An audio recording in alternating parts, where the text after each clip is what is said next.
время тема коранизма, коранитов очень часто в исламской дискуссии поднимается. У нас в России журналисты со мной тоже соединялись, начали спрашивать, потому что есть определенные события, в том числе и в Татарстане происходит, когда начинают упоминать эту новую секту, группу, которая, в принципе, появилась недавно. Я хотел бы поговорить о истоках этой группы и показать некоторые особенности. Если мы посмотрим Оксфордский словарь ислама, там будет определение для понятия Ахлюль-Кур'ан. Ахлюль-Кур'ан по-арабски или аль-Кур'аниюн. Кораниты или люди Корана, да, переводится. Там написано, что это индийское движение, возникшее в 19 веке под лидерством Абдуллы Чакраляви. То есть был такой ученый Абдулла Чакраляви. Они защищают только Коран, то есть считают, что только нужно на Коран опираться, да, и Коран является полноценным источником для хидаята. Кроме Корана больше ничего не требуется для мусульман. Все проблемы, которые не упоминаются в Коране, по их мнению, решаются по усмотрению мусульман. То есть как захотят, так они решают. И оппонентом вот этого движения обычно упоминается Ахль-Хадис. То есть если мы говорим про индийское движение Ахль-Кур'ан, то действительно в то же самое время в Индии появилось движение Ахль-Хадис. Но это Ахль-Хадис не в нашем научном, академическом понимании, да, группа, а это ваххабиты, индийские ваххабиты, которые появились тоже в 19 веке в Индии. То есть Ахль-Кур'ан это одна крайность, другая крайность это Ахль-Хадис в лице индийских ваххабитов. И вот в связи с тем, что как раз обычно упоминается именно вот это индийское движение, хотя современное движение коранитов оно у нас присутствует не только в Индии, но интересен опыт нашего татарского богослова Мусы Джалалбегиева. Дело в том, что когда он мигрировал из Советского Союза, как вы знаете, да, через Среднюю Азию, на Ближний Восток, жил среди, например, в Ираке, в Иране жил, да, и какое-то время он находился в Индии тоже, в Индии. И как раз, когда он находился в Ираке, он там и в Иране, он очень хорошо изучил шиитский ислам. И написал очень известную книгу «Аль-Вашиа фи накли акаид аш-шиа», значит, критика шиитских воззрений. А будучи в Индии, он написал труд Китабу Сунна. Китабу Сунна. И вот в этой книге что он пишет? Китабу Сунна, то есть книга о источнике шариата Сунна. Дело дошло до такого, что из этих сект, то есть он рассказывает про разные секты в исламе, дело дошло до такого, что из этих сект откололась еще одна под названием Ахлюль-Кур'ан, люди Корана, отрицающие подтвержденные хадисы, не признающие саму сунну и ее статус в качестве одной из основ доводов исламского закона в доказательстве шариатских норм. Их самоназвание, как люди Корана, исходит лишь от их отрицания сунны обладателя благородного Корана, то есть Мухаммада. Я встречался с некоторыми из этой секты и обнаружил, что они оставляют следование священному Корану даже больше, чем сунне пророка. То есть их самоназвание, являющееся прикрытием, словно издевательство над благородным Кораном. Это Муса Бегиев пишет про секту коранитов, с которой он столкнулся в Индии. В другом месте он пишет: таким образом, тот, кто нарушил этот договор между пророком и уммой, вышел из этого единства уммы и противоречил общине аль-Джамаа, не будет являться представителем людей сунны и не будет представлять людей общины, то есть ахлю сунна валь-джамаа. Тот, кто отрицает сунны пророка ислама, обладателя великого Корана, не имеет права называться, либо отличаться, либо описываться именем люди Корана. И еще в одном месте этой книги Китабу Сунна он говорит, значит, когда он разъясняет суру из Корана, сура Аль-Ан'ам, 159 аят есть, да, и в суре Арум есть похожее высказывание: поистине те, которые разделили свою религию и стали партиями, ты не из них. И похожее в суре Арум, обращаясь к нему, бойтесь его и выстаивайте молитву, и не будьте из числа многобожников, из тех, которые разделили свою религию и стали партиями, всякая группа радуется тому, что у нее. Он добавляет к этому: ибо тот, кто расколол свою религию тем, что уверовал в некоторую часть ее и отрицал другую часть, покинул религию, которую Аллах повелел людям, бросил религию, которую ее пророк оставил в наследство своей умме и всему миру. Поэтому тот, кто отрицает сунны, не характеризуется и не описывается именем люди Корана. Это были слова Мусы Бегиева, который также в нашем татарском богословском наследии оставил труд против коранитов, где он доказывает, что сунна, источник шариата, иногда даже стоит первее, чем Коран, как доказывает сам Муса Бегиев. Значит, коранизм является аналогом течения караитов в иудаизме, да, есть тоже такое течение, и является аналогом евангелизма, да, это уже у протестантов. Кораниты называют себя Ахль-Кур'ан, как я уже говорил, или обычно себя просто называют мусульмане. Иногда реформистами, да, то есть реформаторами, и вот в Америке тоже группа коранитов, у них есть группа Submitters. Submitters, то, что переводится подчинившиеся, это один из смыслов слова мусульмане. Ученые говорят, что вот это движение на самом деле, оно все-таки появилось намного раньше, то есть это не детище 19 века или детище новой эпохи, да, что это не в 20 веке появилось, да, а именно вот эти зачатки, они уже были раньше. И, как правило, упоминают такого мутазилитского ученого Ибрахима ан-Назам. Ибрахим ан-Назам.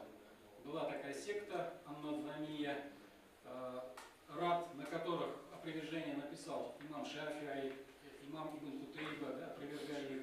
То есть началось именно вот с этого человека, как некоторые исследователи считают, который был в свое время богословом, и поэтому он отрицал авторитет хадисов.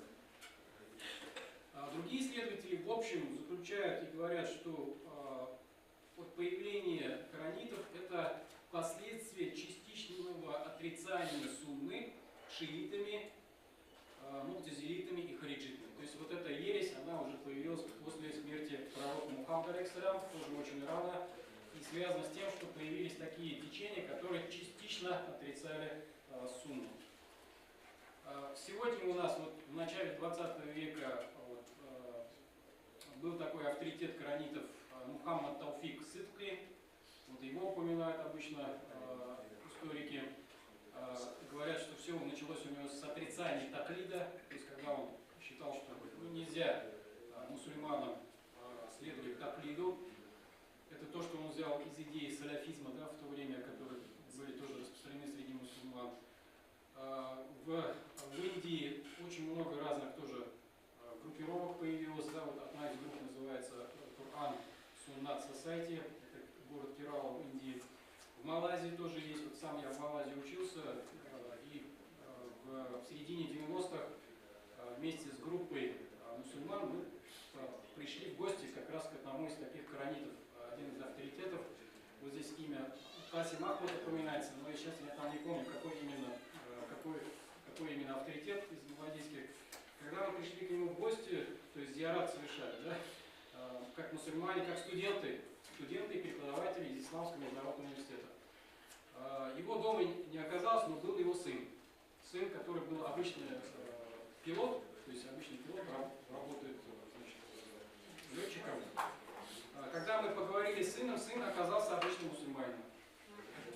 То есть, к счастью, да, то есть, и не разделял, значит, убеждения своего отца. Также известна группа коранитов в Нигерии, тоже есть группа. И в Америке, я уже сказал, там разные группы. И есть такая проблема и в Казахстане. То есть там группа Изге Амаль называется, Изге Амаль, которые тоже являются коранитами. И до недавнего времени у них был лидером Асылбек Мусин. Говорят, что он покончил с собой, да, то есть въехал в Прибалтику и покончил с собой. Но тем не менее это движение остается, оно в 2007 году там начало действовать официально. Еще какие имена могу назвать? Ахмад Субхи Мансур, это египетский коранит 49-го года рождения, очень известный, у него действует целый сайт Ахль Куран. Сейчас я расскажу некоторые его заблуждения. Чиканур Мауляви, это Индия, 1936 года рождения, уже умер человек, да. Идип Юксиль, 1957 года рождения, американский философ курдского происхождения. Рашад Халифа, тоже уже умер, биохимик египетского происхождения, американец, который известен тем, что говорил, что хадис это от шайтана. Коран это от Аллаха, а хадис от шайтана.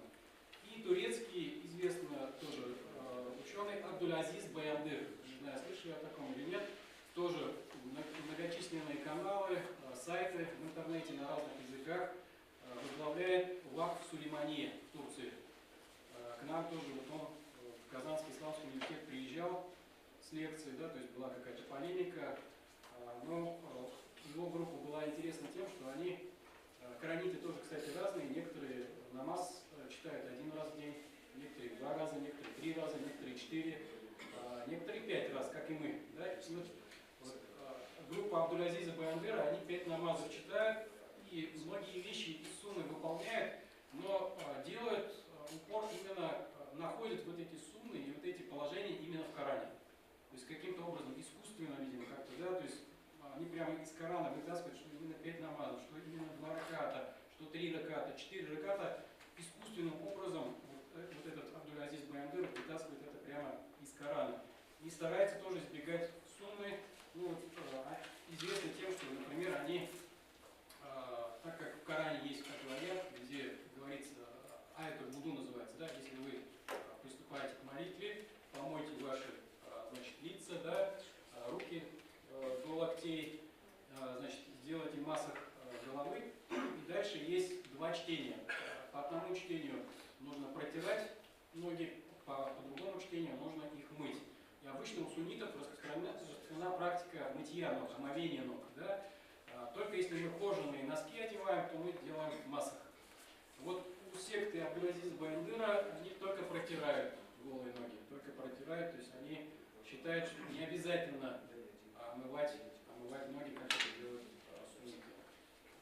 Самые известные идеи коранитов, например, Хасбуна Китабулла, довольно нам книги Аллаха.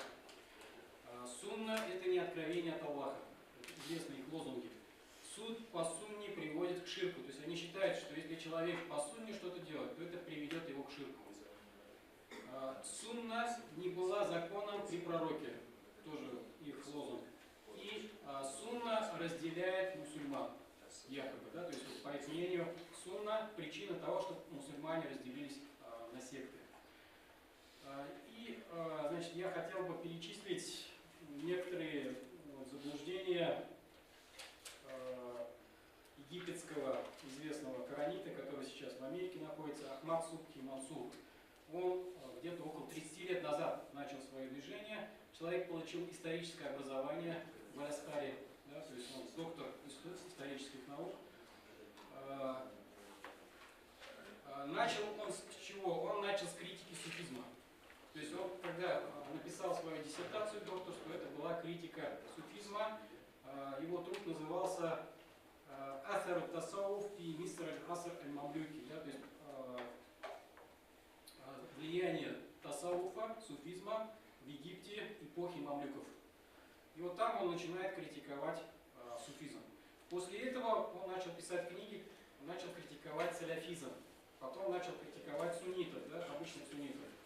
И вот какие у него заблуждения, и это у вас как бы тоже у вас возникнет уже полная картина о заблуждениях коранитов. Отрицание шифата пророка. Вот к чему он пришел, да? Отрицание исматун наби, то есть отрицание безгрешности пророка. Отрицание превосходства пророка над другими пророка Мухаммада алейхиссалям над другими пророками. Также этот коранит отрицает, что грешный мусульманин, значит, который не покаялся, например, да, и умер, он отрицает, что он может попасть в рай. Он считает, что такой мусульманин не попадет в рай. Нет насиха и мансуха, то есть нет отменяющих аятов и отмененных аятов в Коране нет. Также этот коранит известен своими нападками на имама Бухари. Также они отрицают наказание за вероотступничество. Отрицают азаб аль-кабр, значит, азаб аль-кабр, мучение в могиле, да. Отрицает такое понятие, как полиция нравов. Ну, это как бы спорный момент, но вот хизба, такое понятие есть в исламе, когда определенные люди следят, как другие мусульмане выполняют предписания ислама. Он считает, что институт мухтасибов не должен действовать. Также этот коранит читал, что пророк Мухаммад, саллаллаху алейхи вассалям, сам написал Коран. Отрицание Ми'раджа. Вот сейчас месяц Раджаб же начинается, да? Сейчас скоро мы будем Ми'радж вспоминать. Лейлятуль Ми'радж. Ми'радж тоже они отрицают. Ми'радж отрицают. Исра, потому что в Коране упоминается, они это, конечно, принимают. Отрицание наказания раджаб, закидывание камнями, когда значит, люди в браке, например, совершают зина, а потом отрицает наказание раджаб. Разрешил проценты в банке. Он разрешил, хотя реклама вроде бы запрещена, да, в Коране. Разрешил временные браки. Это известные браки у шиитов, да, вот временные браки. Также, из-за чего, кстати, его приговорили к смертной казни в Египте, он разрешил, сказал, что в Коране не запрещено продавать наркотики. Да? Вот этот момент тоже одна из причин, почему он уехал из Египта. Да? Ну, понятно, Коран единственный источник шариата, это уже как бы все кораниты говорят. Также он считал, что Абу Бакр и Умар ошиблись и противоречили Корану и Сунне. Абу Бакр и Умар, критиковал такое понятие, как тавиль, то есть толкование, которое сделали мутазилиты, шииты, суфии, да, в Акиде, и также толкование аятов, которые делали ученые по фикху. Также он отрицал святость Каабы, отрицал святость Мусхафа, Корана. То есть для него, с его точки зрения, никакой проблемы не было, да, когда некоторые враги ислама демонстративно сжигали Коран или бросали в нечистоты. Он считал, что вообще, как бы для него это вообще ничего не представляло. Также отрицание хиджаба, то есть женщина не должна одевать платок. Да, то есть это тоже одно из распространенных убеждений коранитов. Вот это кораниты из Египта. Он продолжает, у него есть определенная поддержка, конечно, там в Америке, да, то есть он продолжает действовать, пишет книги. Вот какие факторы, да, в конце можно сказать, факторы появления этой группы. Это, во-первых, влияние светских движений, которые появились в исламе, например, движение Сейда Ахмада Хана с его университетом олигархов в Индии. Это влияние политики колонизаторов, то есть потому что вот в Индии совпадение кадьяниты, секта кадьянитов, Ахмадия, да, и секта коранитов примерно в одно и то же время появляется. То есть это о чем-то говорит. Именно когда там появились вот эти колонизаторы. Ну, понятно, да, что разделяя власть, то есть вот это использование, то есть англичане всегда помогают всем сектам, которые внутри ислама были. Ну и как ни парадоксально, также, возможно, ошибка самих же мусульман, когда они стремились к единству и начали думать, что во всем виновата сунна, именно хадисы пророка Мухаммада алейхиссалям, именно вот эта проблема мусульмане разделились на группы. Если мы будем отрицать сунну, то якобы мы вокруг Корана сможем объединиться, но, к сожалению, мусульмане, они даже и вокруг Корана могут разделяться, потому что в Коране есть, конечно, и ясные аяты, есть аяты, которые, мы говорим по-арабски, занни даляля, да, то есть вокруг этих аятов есть разногласия. Если они касаются фикха, то, в принципе, с точки зрения ислама, это не те разногласия, из-за которых нужно осуждать мусульман. Вот вкратце об истоках и особенностях коранитов.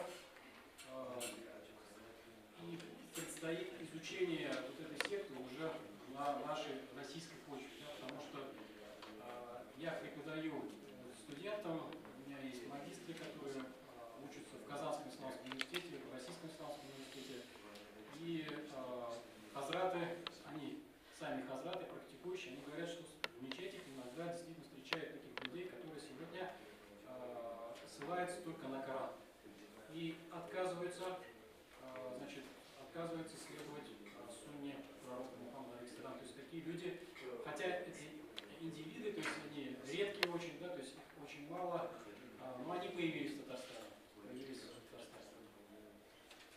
Спасибо. Пожалуйста. Какие авторитеты есть у коранистов?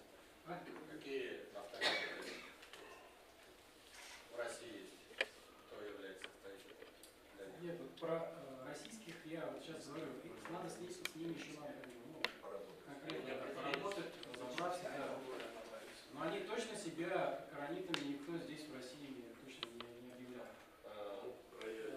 Один человек, которого там обвиняет, он как бы сделал заявление, что никаким коранитом я не являюсь. Также некоторые его коллеги тоже сделали такие заявления, но говорят, не кораниты. Но это прикрытие или не прикрытие, это как бы время покажет.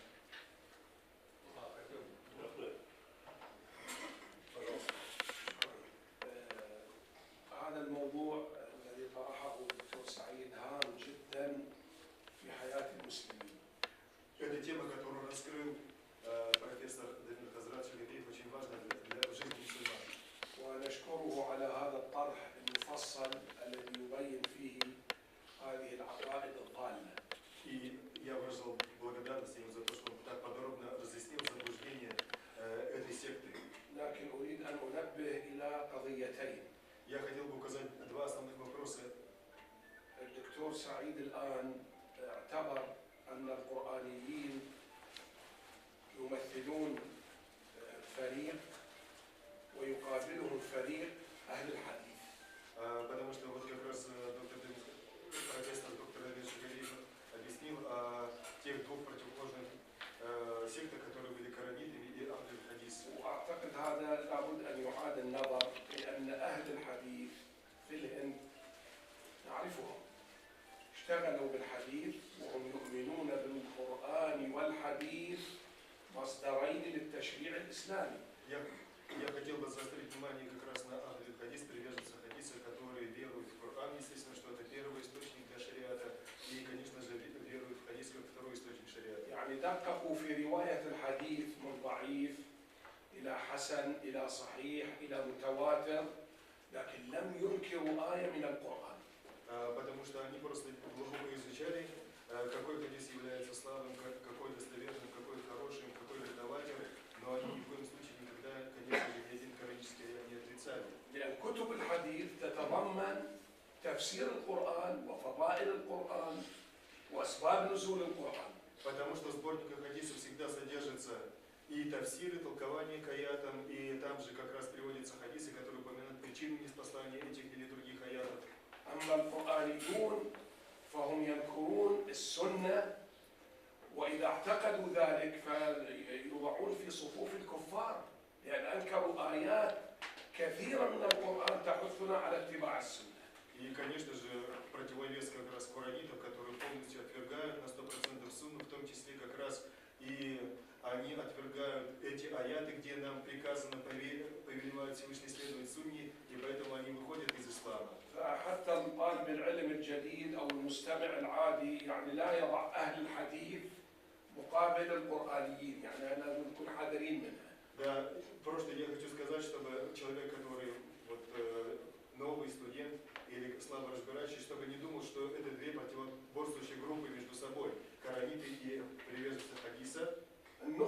الثانية التي أشير إليها، لا نرجع بالتاريخ كثيرا إلى المعتزلة. المعتزلة ليسوا قرآنيين، إنما كانوا يأخذون بالقرآن ويحكمون معه العقل. Здесь не надо далеко углубляться в историю к мутазилитам, потому что мутазилиты помимо Корана, они применяли еще логику, опираясь на разум. لكنهم لم ينكروا الحديث والسنة. Но они ни в коем случае не отвергали ни сунну, ни хадис. لكن وردت بعض الأحاديث في تصورهم أنها تعارض الآية، فقالوا نأخذ بالآية والعقل. Потому что когда приходили аяты, которые на их взгляд противоречили Корану, они говорили, что эти хадисы мы оставляем и, конечно же, берем Коран. فالنظام وهو من قادة المعتزلة ما ثبت أنه أنكر السنة. Потому что вот этот как раз Назар, который был упомянут, он хадисы и сунну не отвергал. لذلك أنا أرى أن فكرة القرآنيين فرقة معاصرة حديثة ليست غالبة في التاريخ. И поэтому мое мнение о том, что вот эта секта коранитов, это современная секта, которая возникла недавно. وأنا عندي قناعة أنها مرتبطة بالمحفل الماسوني. Я, скорее всего, считаю, что они связаны непосредственно с масонским движением. لكن كما نعلم أن المحفل الماسوني أعضاؤه في غاية السرية لا أحد يعرفهم. فيهم ملوك، فيهم أمراء مرتبطون بالمحفل الماسوني. Почему я считаю, что они связаны с масонскими ложами? Потому что в основном масонские ложи очень скрыты, там среди них и президенты, и короли, но никто этого не знает. ونحن نعلم أن المحفل الماسوني يقوده اليهود.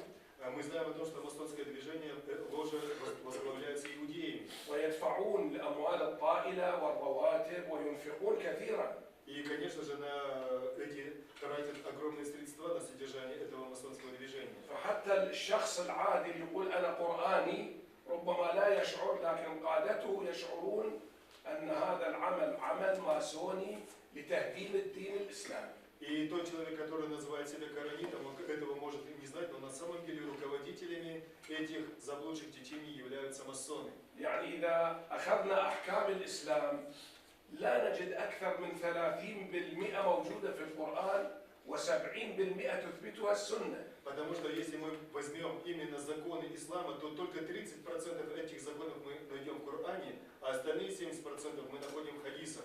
فمعنى ذلك أنه إذا قالوا نأخذ فقط القرآن هدموا 70% من الدين الإسلامي. И поэтому, если они утверждают о том, что они придерживаются только Корана, значит 70% нашей религии мы ее разрушаем и отвергаем. Спасибо большое. Я прокомментирую. Конечно, пожалуйста. По поводу хадис, да, то есть я как бы здесь как раз и не свое мнение привел, а мнение Оксфордской энциклопедии, то есть именно так они сказали, да, то есть понятно, что хадисы в Индии, но они признают коранические аяты, то есть это понятно, да, но некоторые исследователи, они считают, что это как бы ответная реакция, ответная реакция на Ахль-Хадис, так же, как и в принципе усиление ханафитской школы в Индии, например, Диабан, да, тоже в это время появляется. По поводу мутазилизма, да, как раз я и говорил, что вот, как бы зачатки только появляются коранизма в мутазилитской секте, имеется в виду не среди всех мутазилитов, а только части мутазилитов.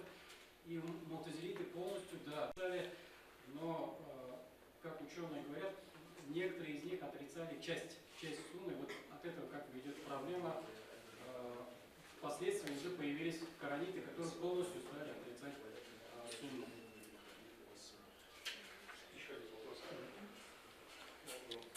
Кораниты ведут в полемику и разговоры теоретической плоскости, или они уже и активно негде, так скажем, за рубежом себя проявляют, Азия, Африка, в таких неспокойных, нестабильных регионах, там, где экономические проблемы. Откуда они этих людей себе как набирают, рекрутируют, да? Чтобы... Ну, сейчас это сеть интернета. Потому что обычно в официально мусульманских странах им не предоставляют такую возможность. Они не получают, как вот этот шейх Мансур, Субхи, который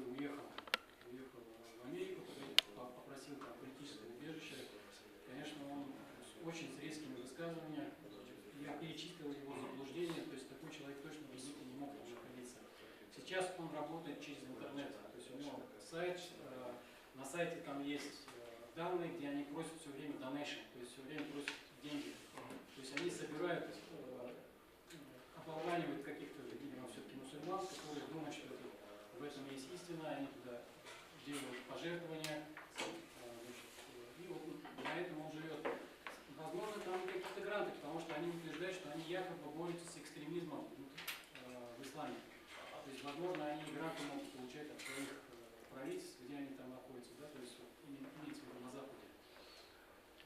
Как правило, они сами же говорят, что мы хотим объединить всех мусульман, но на самом деле как бы, их призыв он ведет к фитне, потому что я вам перечислил очень известные вещи,